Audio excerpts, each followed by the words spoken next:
Hello, so I apologize for the longer presentation this week. I'm going to cover it all in one video because there's really no easy way to demarc this into smaller videos. But this is kind of a change in gears from some of the other material in IT security because we're talking about physical security here, which is a little bit different than talking about all the technical controls and the sort of more traditional IT security topics that we talk about.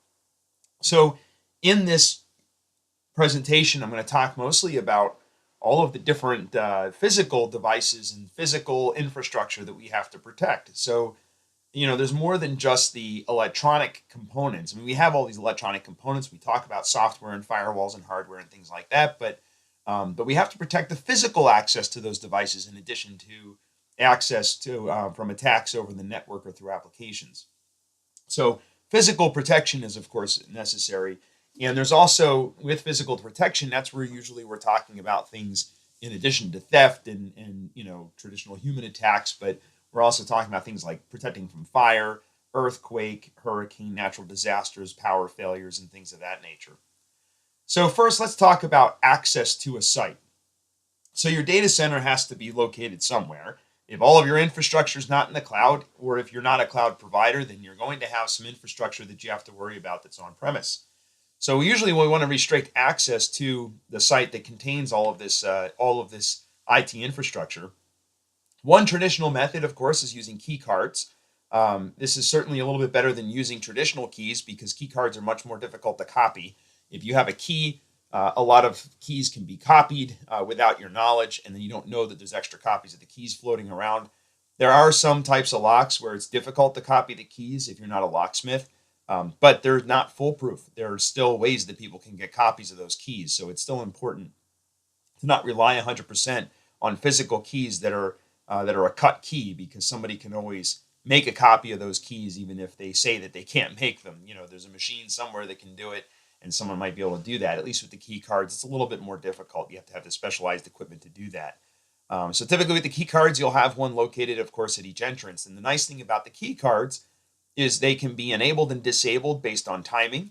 So for example, a user who's only supposed to be in the data center during certain hours, you can make sure that the key card only works during those hours. You don't have to worry about them coming in after hours and accessing the data center when they shouldn't be able to do so. And likewise, with the key cards, you're able to grant temporary access to areas that somebody maybe normally doesn't have access to. But using the key card system, you can grant them access to it temporarily. And you can shut off access to an area. So you can see someone is no longer authorized to access a given area. You don't have to worry about getting the key from them. You can simply disable access to their key. All right. So we also have biometric access controls. So biometric access control, where a key card is something that you have, and we'll talk more about authentication and authorization later on when we talk about these different factors of authentication, but to kind of give you a little preview of that, a key card is something that you have, but biometric is based on something that's inherent about you. So for example, biometric scanning could be things like scanning your hand, handprint identification, or a palm print identification. And they even have ones now that do retina scanning, which are pretty accurate, which kind of freaks me out. I always think of that movie with Wesley Snipes when he wants to access a building that has a retina scanner. So he just waits for somebody who's authorized and he stabs out their eye and uses it to access the building. So I mean, I'm sure there's ways of getting around biometric scanning. You can, I guess you'd have to cut somebody's finger off or something, but I've actually heard though that retina scanners actually will not work with the eye severed from the head for a variety of reasons. So hopefully that wouldn't work because that kind of freaks me out, to be honest. But biometric authentication is another way to control access, where you just make sure that that's the person. That way somebody can't hand them a key card and say, here, just go take this to the data center and go ahead and go in. Metal keys, of course, are, as I said, they're a bit insecure in the sense that they can be copied very easily. Biometric obviously can't be easily copied. Key cards are slightly more difficult to copy, and metal keys are typically the easiest to copy. There are plenty of lock companies that advertise or market their locks as having keys that cannot be copied unless you're a licensed locksmith. But I'm sure we can all guess that, if there's a machine out there that can do it, there's always a way that somebody can figure out a way to make a copy of the key. Sometimes they have a chip in them and things like that. And certainly that does help a little bit. But at that point, you're almost using a key card at that point. So I'm not sure what the point is, but metal keys are certainly an option. It's a cheap option. They always work. Your book talks about man traps. So a man trap, when I think of man trap, I always think of that old Star Trek episode called Man Trap. On this alien planet where they're trying to suck all the salt out of all the people on the starship or whatever. But really, what we're talking about with a man trap is a scenario where you've got sort of an area that you have to enter between two doors in order to exit or enter the secured area. So the idea is that you need a key card to go through both doors. So if somebody happens to break into, let's say somebody shoulder surfs their way into the building. We talk about social engineering. We talk about being able to shoulder surf your way through the door. So you might be able to get in with shoulder surfing, but once you're in, you'd have to shoulder surf to get out as well. So it makes it more difficult because the way it works is you cannot go through the door unless you have a key. So you can't get out without the key. Now, some people say, well, what if there's a fire or something like that? So, of course, you can open the door. There's an override button that you can push that will allow the door to be opened, but it sets off an alarm that calls the police typically or a security guard. So it does alert somebody that someone's trying to get out of the area. So, but again, it's another method of deterring unauthorized access to the site. Another is security guards. So security guards are obviously much more expensive because you have to pay a person to be there. They are certainly effective in the sense that a computer can be hacked, but hacking a person is more social engineering. But if we have both safeguards in place, if we have both one of those technological safeguards in addition to a security guard, it's a multi-layered system, so they have to get through both layers to make it into the site. So for a very secure site, having a security guard is good. The other thing about security guards is they have discretion. So security guards are humans that can make decisions. They know when it's appropriate to let certain people in and override some of those policies or some security controls, where a computer doesn't know that. They don't know that this is an emergency and the fire department needs to get access to the building, for example. But a security guard would certainly be able to figure that out. But at the same time, a security guard is susceptible to the social engineering attacks that maybe a computer wouldn't be susceptible to. And of course, your book also talks about guard dogs. There's a picture of my guard dog. So guard dogs are another option. Dogs are very effective at guarding at guarding infrastructure, and they're certainly very scary. When people see a dog, they're not going to mess with certain breeds of dogs. So it's certainly another option, although it's not common. We don't commonly use dogs to protect data centers, but they are used for site security and other industries, and I'm sure there are, certainly very secure facilities that utilize dogs, but usually they're also in combination with security guards. All right, so continuing with access control, we want to have logs. So logs are obviously important so that we know who entered and when. Logs can be integrated typically with electronic logging, that is, can be integrated with the key card systems that I talked about, biometric access systems. They're all computer controlled and they can keep a log of when there's of all the exit and entry and who's exiting and entering the building, so you can always find out when people are in the building. Aside from that, you could have log books where people have to sign in and sign out. But log books are tricky because most people don't sign out. They just leave without signing the book. So you usually have to have a person that enforces the log book. Certainly, fences are another method of access control. If you have a secure facility, putting a fence up around the building is certainly important. It keeps people from getting too close to the building that are not authorized to be there. Video surveillance is important, so that we can monitor the facility and also be able to look at any intrusion or incursion into the property through the video surveillance. Having an alarm that can detect intrusion, either an intrusion or any kind of motion in the building. So alarms are certainly a good deterrent. When they make noise, people generally run away. Having visible notices is good. Sometimes people don't realize that that an area is not authorized because there's no signs. And a lot of times we forget about the signage. One of the things about IT security is people always think that secrecy is our best weapon in IT security. So, well, I know what we're going to do. We're just not going to tell anyone there's a secure data center here, so that way people don't know it's here and they don't, try to break in. But then when somebody gets caught walking around the building and we say, what are you doing here? It's a secure facility. I didn't know it was secure. Most people will try to comply if they see signs. Years ago, I had a job. I drove a truck a long time ago when I was in college. And this was just after 9/11. So it was, in 2001, it was right after 9/11. I was driving a box truck up in North Jersey, which, was right over the river from where 9/11 happened. Everybody was on edge back then. For those of you that remember what was happening back then. And I remember I got lost in this truck. It was maybe 3 weeks after 9/11. I got lost in this truck, and there was a dirt road, and I figured, okay, I'll just back up this dirt road so that I can turn around. But before I turn around, I'll get the map out. Of course, this is back when we still had to use maps. GPS wasn't common yet either.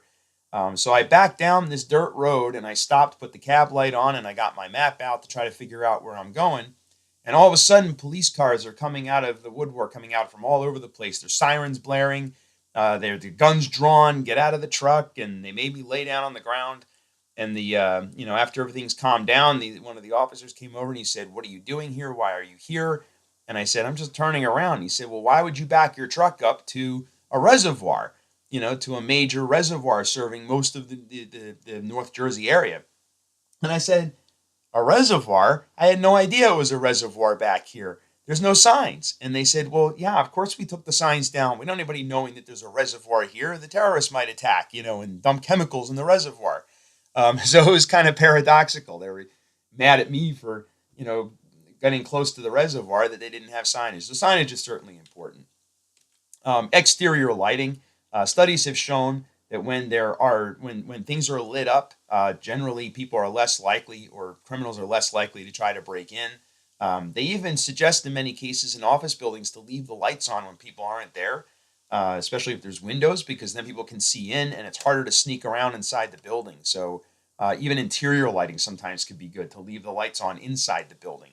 It makes it much more difficult to stay hidden and to stay out of sight. And somebody could very easily tell when something is out of place. Bollards are those things that you see, those stanchions that are built into the concrete, into the ground, that would prevent a vehicle. So in this case, if you look at the front of that building, if somebody really wanted to break into that building, they'd have to break the plate glass. And probably one of the easiest ways to break plate glass is to drive a car through it, or a truck. But if you put those stanchions in front of it, making it difficult to get the truck close enough to do that, then you have to find some other method to break the plate glass very quickly, to do like a smash and grab to try to steal something. So those are certainly another good method of protection. And crash gates are sort of a similar in a similar vein.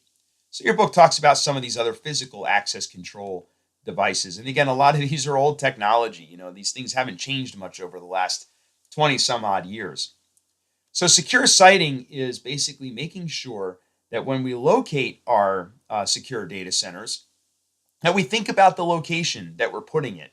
And we're making sure that it's not in a place that's going to be susceptible to any of these hazards that we talk about. So, for example, we want to make sure that we identify any possible threats to a site, like flooding, landslides, earthquakes, volcanoes, waves, severe weather. When you think about it, around where we live, I'm in the Philadelphia area, and we don't really have a lot of these problems. We maybe get a little bit of flooding. We certainly don't have landslides around here, or earthquakes. Earthquakes we do have here are very minor. We don't have volcanoes. We don't have waves unless you're over by the shore, but the Atlantic Ocean is not known for its huge waves, or high tides, really, even unless you're right on the beach. But severe weather, we do get hurricanes in this area, so that's certainly something to be aware of. There are man-made threats such as chemical spills, transportation accidents, utilities, military bases, social unrest. These are probably more of the concerns I would have living in New Jersey and having facilities in the New Jersey area. New Jersey is pretty well known for our pollution and chemical spills. There's been a few in this area recently. Maybe the chemical spills won't have a direct effect on your data center, and the fact that, it's not like somebody's going to spill acid and melt the data center, but people have to operate those data centers. And if there's dangerous chemicals and then there's an evacuation, then people can't operate the equipment. And, data centers can only take care of themselves so long before they need human intervention. Transportation accidents, train, plane, etc. I once worked with a company that had a data center right near an airport up in Toronto. It was a nice facility, beautiful building, but the air conditioner on the roof was going bad, and in order to replace the air conditioner, they had to coordinate with air traffic control at the airport because the crane that they needed to use to lift the air conditioner was in the flight path. So it made it very difficult to maintain that equipment because of the the how close it was to the airport. Utilities. So if you locate, you can get cheap real estate in the middle of nowhere. And the problem is, how do you get utilities out there? How do you get water? How do you get gas for heat? And how do you get electricity? Of course, is super important for data centers. We need a lot of electricity. You can't just take your standard three-phase 220 to run a data center. You need you need high voltage. You need a good and we'll talk more about electricity later. So it's a good idea to locate your site somewhere where it's less susceptible to interruptions of utilities. You don't want to be too close. They talk in your book about military bases and social unrest. All of those things I see as minor threats in the area that I live in New Jersey. We certainly have military bases here. We have social unrest could be a problem here, being so close between New York City and Philadelphia. But other areas of the country, maybe those aren't big concerns, but things like earthquakes and severe weather could be much bigger concerns, like in the Midwest with tornadoes and things like that. So again, we just want to be aware of all of these threats. We want to identify them and know what the threats are and try to locate ourselves somewhere where we're mitigating as many of those threats as possible and not put our data center somewhere stupid that is going to be susceptible to some of those threats. Some other citing factors would be building construction techniques and materials, building marking. In other words, having to have things on the building, or maybe we're sharing the building with another company that might be a high-profile target. Maybe that's not such a good idea. Loading and unloading areas, being able to get our equipment in and out is certainly important. Who are the other tenants? Are we sharing the facility with other tenants? And again, they may have different priorities than we have, and it's important to be aware of who else is in the facility and who any nearby neighbors are. So other things that you would think about when you're thinking about where to locate your data center.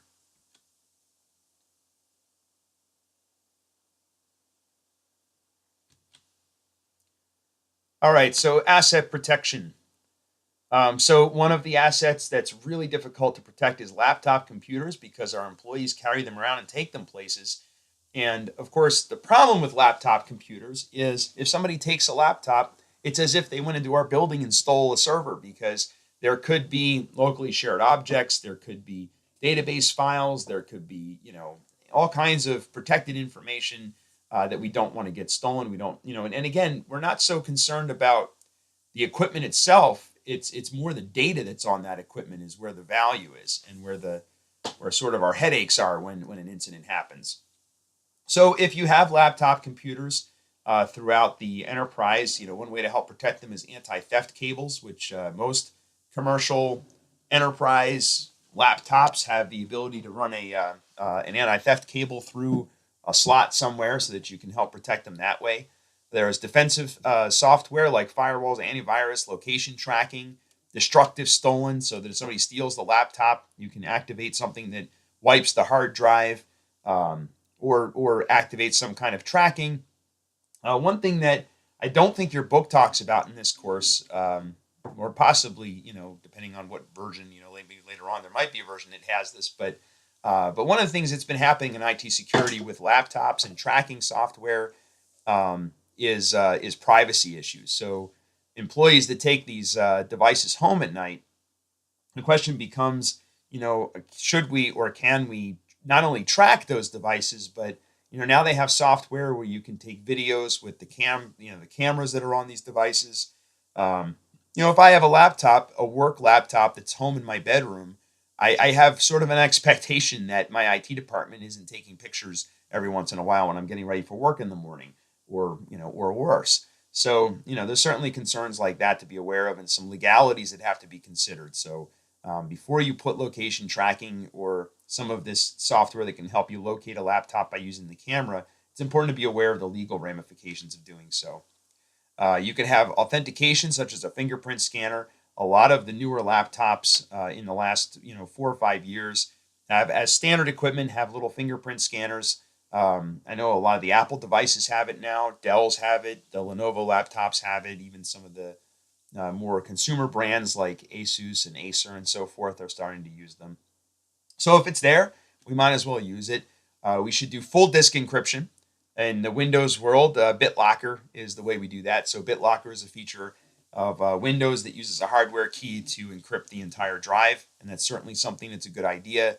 It's not foolproof, BitLocker, because if somebody can get through the password and the authentication, then they have access to the data. But at least if they pull the drive out of the laptop and try to mount it somewhere else to access the data, that won't work if you're using something like BitLocker. And then training. So train our users to be vigilant and to pay attention and avoid getting things stolen in the first place. Don't leave your laptop sitting in the car so that somebody can walk by, smash the window, and grab the laptop. It's felt like for a while that every other week you were hearing about another VA hospital getting a doctor's laptop stolen out of their car.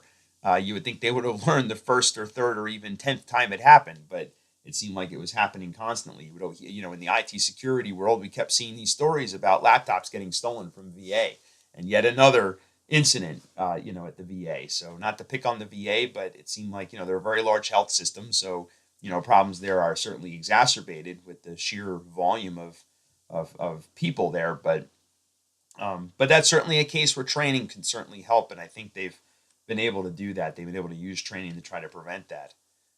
So servers and backup media. This is another place that things can walk out the front door. So we want to keep it behind locked doors, so it can't walk out the front door. We can have locking cabinets for any of that backup media. Use video surveillance, so if somebody does steal it, we can see that, or it might even help deter the theft. And then we have off-site storage for backup media. We want to make sure it's securely transported and it's stored securely once it's there. There are certainly companies that specialize in that sort of thing. One that comes to mind is a big company called Iron Mountain, and that's kind of their thing. They securely transport your backups, your tapes, even paper documents. They send a truck out once a week. They pick up all this stuff and they take it to a secure facility, and they have certain guarantees and agreements that they make sure that it's going to stay secure. And when you need that stuff, they put it on a truck and they bring it back to you securely. So that's certainly a good option. There's, of course, other companies that do that, but Iron Mountain is the one that comes to mind. You can certainly Google them and look at how they operate to get an example of a company that does that.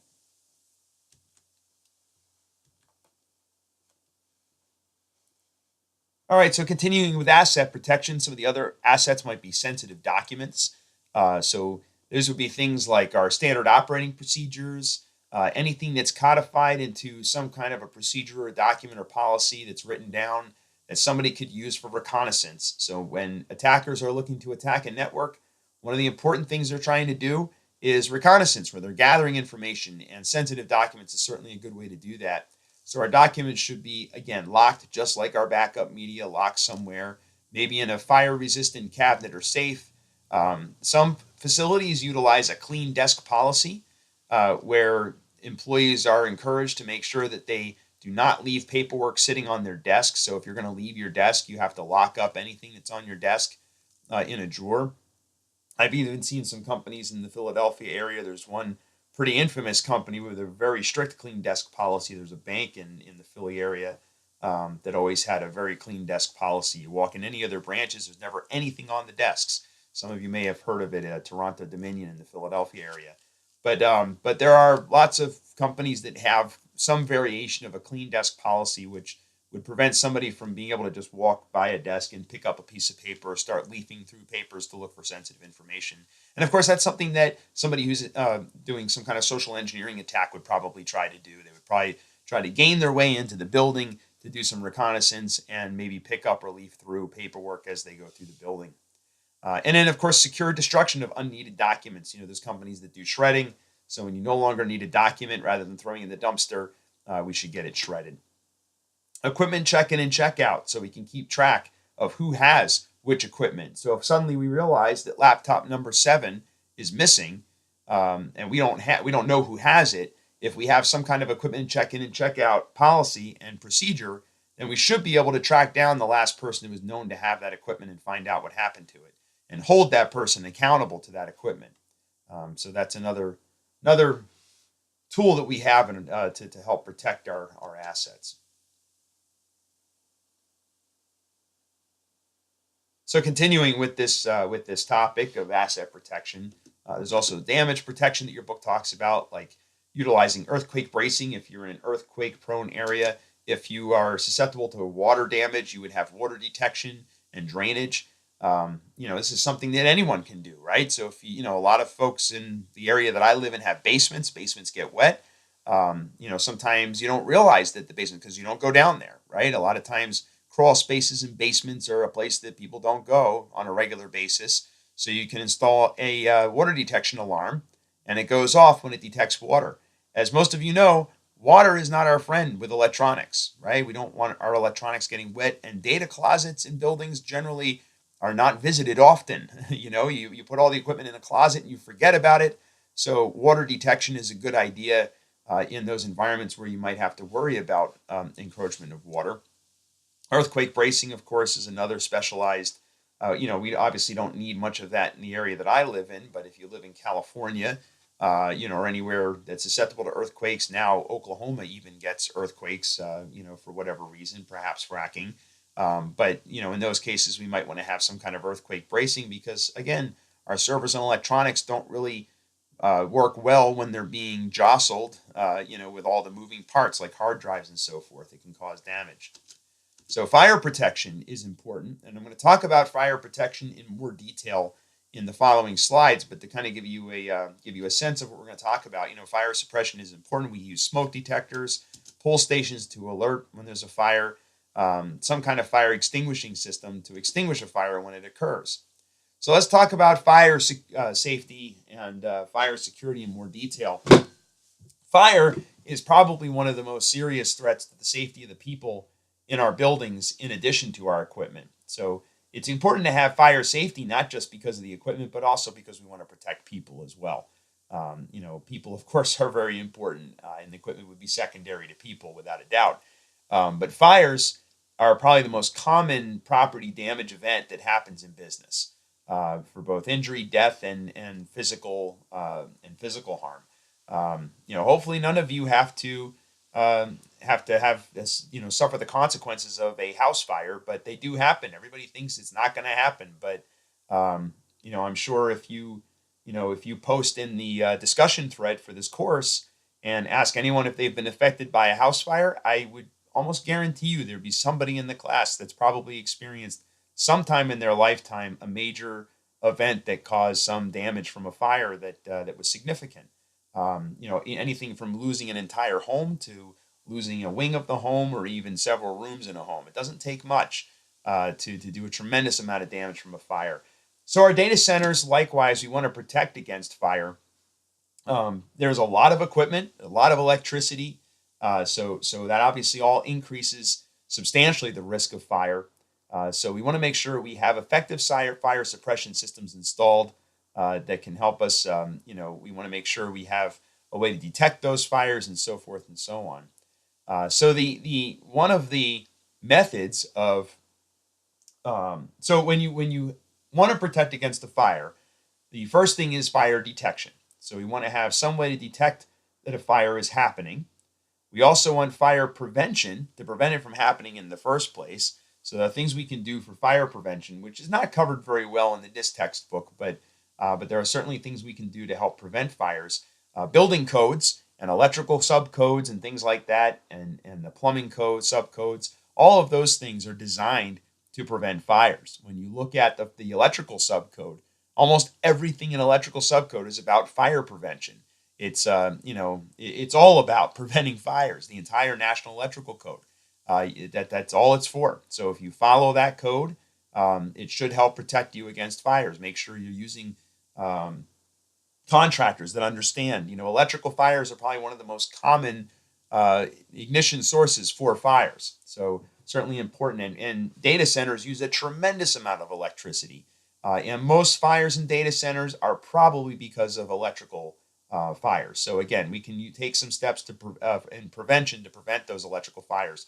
Once a fire begins, we want to detect that the fire has started. So we want adequate detection equipment to do that. And then not only do we want to detect it, so, for example, in our homes, most of us use prevention techniques like following building and construction codes and subcodes. And most of us have, or it's recommended that almost everyone have some fire detection device like a fire alarm or a smoke detector.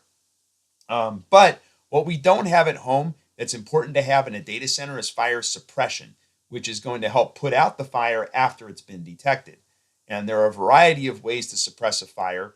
There's water and mist systems, carbon dioxide systems, soda acid systems, and gas-based systems.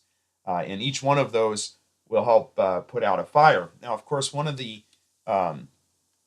so again, fire detection is the first step. We want to try to detect, prevention really is the first step. The second step is detection. So we always want to try prevention first, but do everything we can to prevent it from happening in the first place, but then try to detect it. I think I jumped the gun on the previous slide a little bit, but we want to make sure we can detect the fire. There are two general categories: manual and automatic detection. Of course, automatic is we need to make sure we have automatic fire detection systems in place in commercial buildings, including our data centers. To prevent an attacker from slipping into an office during an evacuation, in many cases, we'll have someone in each office area that serves as a floor monitor to make sure that during an evacuation somebody doesn't come in. So usually what happens in most commercial buildings, you'll have somebody who is sort of the floor or section fire marshal, and their job is to make sure that when there's a fire alarm, everyone exits that area. And they make sure that the area is empty before they leave the building. So that's usually somebody takes that responsibility. And as far as manual and automatic detection, so automatic detection are things like your smoke alarm in your house, and manual detection, I'm sure all of you have seen them, are those pull handles that you have, where if somebody sees a fire, they can pull the handle to alert that there's a fire, because fires don't always set off the detection until it's too late. And there are basically three types of fire detection systems: thermal, smoke, and flame. So thermal is obviously temperature. Smoke detection detects the smoke from the fire. Where there's smoke, there's fire. And then flame detection, which detects the flame. So as far as fire suppression goes, the simplest methods for fire suppression are manual fire suppression methods, and then you have automatic fire suppression. So portable fire extinguishers are a manual suppression type. There are different classes of fire extinguishers, and it's important in our data center that we have the correct class fire extinguisher, because we have mostly electrical fires in data centers. So you want to make sure that your data center is equipped with equipment to fight an electrical fire. Then you also have the automatic system, which are the automatic fire suppression systems, which could be sprinkler or gas systems. A sprinkler system, basically you have a sprinkler. It either detects the heat or flame, or the heat actually melts either a glass tube or some kind of a chemical detects the heat, and then it releases the water. So it opens a valve and the water comes out, and hopefully the water helps put the fire out.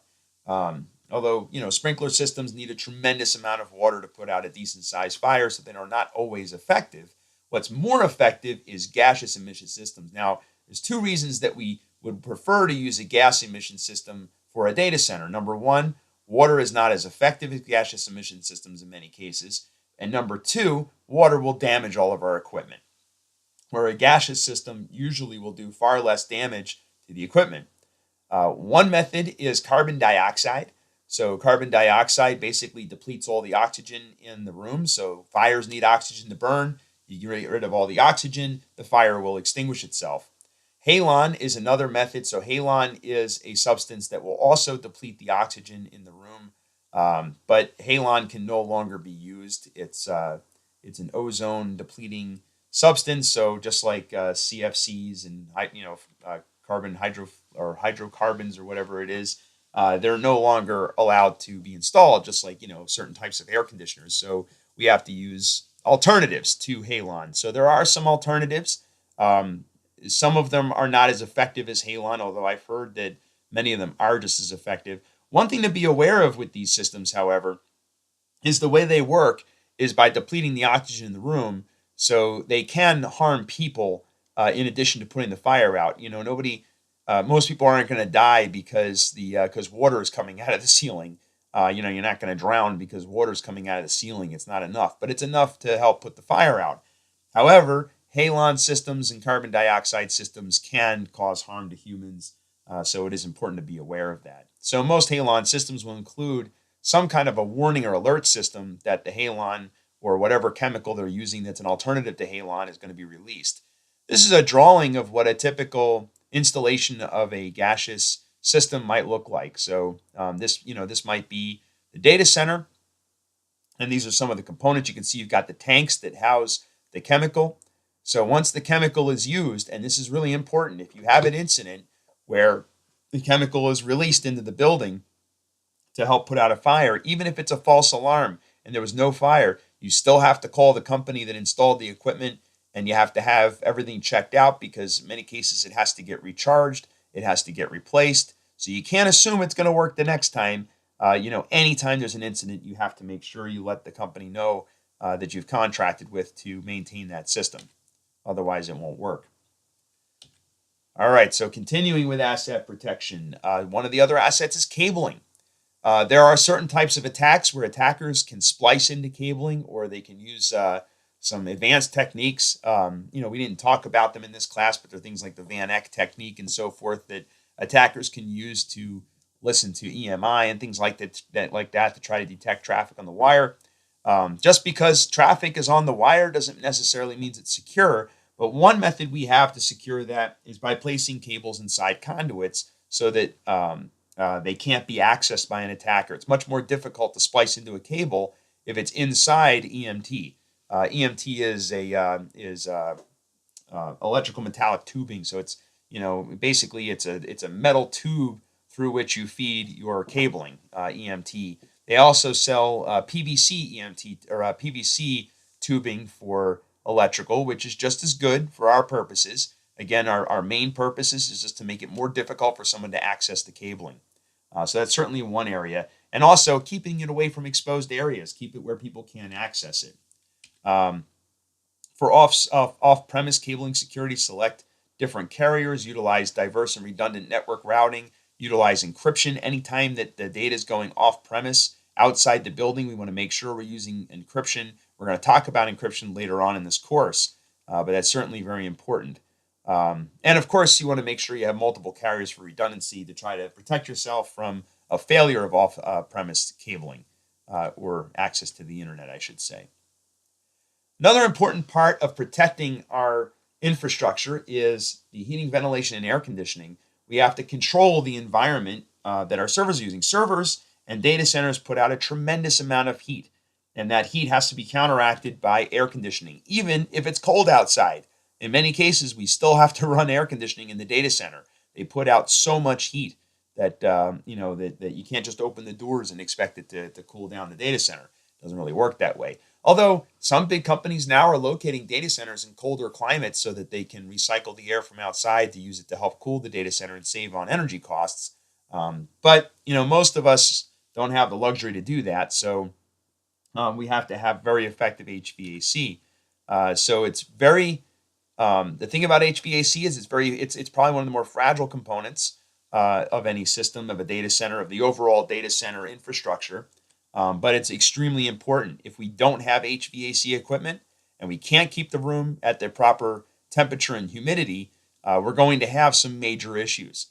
So it's important to have backups of HVAC equipment. You can't always get that stuff fixed right away. So generally when you're figuring out how many units you need for the proper cooling, ventilation, and for humidity control, you want to do N+1, meaning if you calculate that you need 7 air conditioning units, 7 distinct units or zones, then you would install 8 to make sure that you've got an extra one that can handle the load. It's sort of like a 747. There's enough engines on there that you can lose a couple and the plane still flies. Same thing for our data center.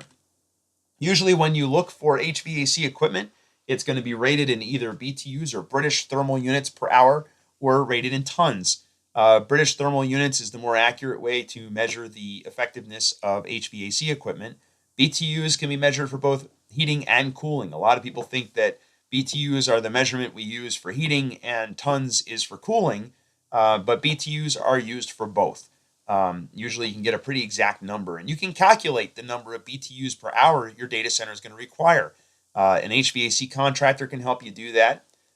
There is, in the residential market, we do things called Manual J, which can help you figure that out. But in a commercial data center, it's a little bit more intricate, but you have to take into account all of the equipment, how much heat displacement there's going to be, the thermal displacement. You have to calculate all that stuff, and then you come up with the number of BTUs per hour based on the building's construction, the insulation that you're going to have, the humidity and the temperature and the exterior of the building, where the sun's going to hit the building. All of that stuff you can take into account. You get a pretty accurate BTUs per hour that you're going to need for cooling, and then you can convert that into the tonnage for the systems that you're going to require. And of course, we would do the same thing if we were trying to buy this equipment for our homes. Um, in addition to heating and cooling, HVAC also can regulate humidity.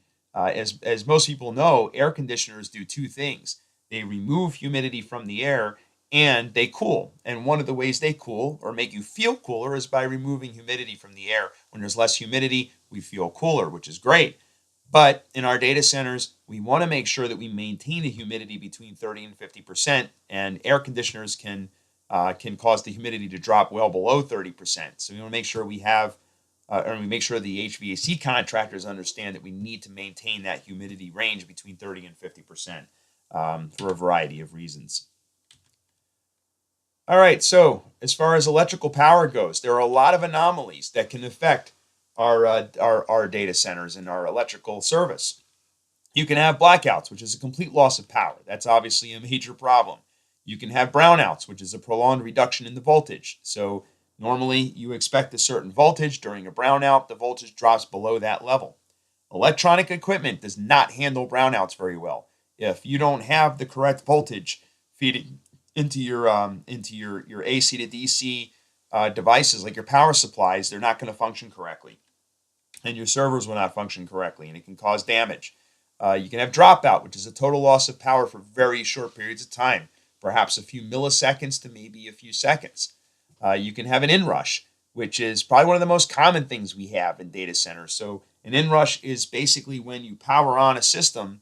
When they initially power on, they use a lot of electricity until they stabilize and they've been turned on for a while. If you ever watched that movie, oh goodness, Apollo 13, if you watch Apollo 13, the one with Tom Hanks, one of the scenes in that movie, they're trying to figure out, they only have, I think, like 6 amps they have to work with on their battery. And they're trying to figure out how to turn on the spaceship that's floating out in space. They're trying to figure out how to turn it on without using 6 amps. Once everything is turned on, they only need 4 amps. But if they turn everything on at the same time, because of that initial inrush of electricity, it's going to spike the power. It's going to spike the amperage, and it'll go over 6. So they have to come up with a sequence that they can turn on all of the devices so that it stays under 6 amps, so they can get everything turned on. Once it's all on, everything is fine. In our data centers, a lot of times you might think, okay, if I've got 50 servers in the data center, and each server is usually, nominally will be using between 6 and 10 amps, then I'm only going to need, 600 amp service. But what if 10 of those servers are being powered on at the same time? You might go over that 60 amps and trip the circuit. So that's what we're talking about with inrush. Noise is random bursts of small changes in voltage, which could be caused from a variety of issues. You have sag, which is a short drop in voltage. You can have a surge, which is a prolonged increase in voltage. That's not expected or not intended. You can have transient, which is a brief oscillation in the voltage. Again, all these things that can give you dirty power. So one thing we want to do is use line conditioners, which will help prevent a lot of these issues. So for a lot of these very transient issues, things that are happening over brief periods of time, although transient is one of the types, like a dropout, an inrush, noise, sag, surge, and transient, to fix those issues, we can use a line conditioner. So a line conditioner will take care of a lot of these anomalies that we get from the power company. And then for the other ones, we can use uninterruptible power supply to help protect us from brownouts and blackouts. At least, and dropouts. So when we have short interruptions in electricity, usually we use a battery to do that as basically like a giant capacitor. And then for the longer term power outages, we implement usually a generator. They could be either diesel or natural gas. Most generators are either diesel or natural gas. They look like this. They're usually on the exterior of the building. This particular one is a natural gas generator. You can see the piping there on the side to the right. Usually have a transfer switch that they install so that when the power goes out in the building, you have an automatic transfer of power from the generator. In some generators also have batteries, so you can make sure there's no interruption in power. So you use the combination of battery and the generator. So once the power goes out, the batteries take over. And then while the batteries are running, you usually have enough time for the generator to get started, and then it can provide electricity. In some cases, some data centers rely 100% on generators that are natural gas or diesel powered. It's supplemented by the utility company. But in that case, they do that because it's less likely to go for the gas to stop flowing, for example. But certainly we want to be redundant even with that stuff if we want to make sure that we have no loss in electricity. And speaking of redundancy, redundancy is going to make sure that we have availability of all of this critical infrastructure that I've talked about. So we might have dual electric power feeds. We might have redundant generators, redundant UPSs, redundant HVAC, which I already talked about.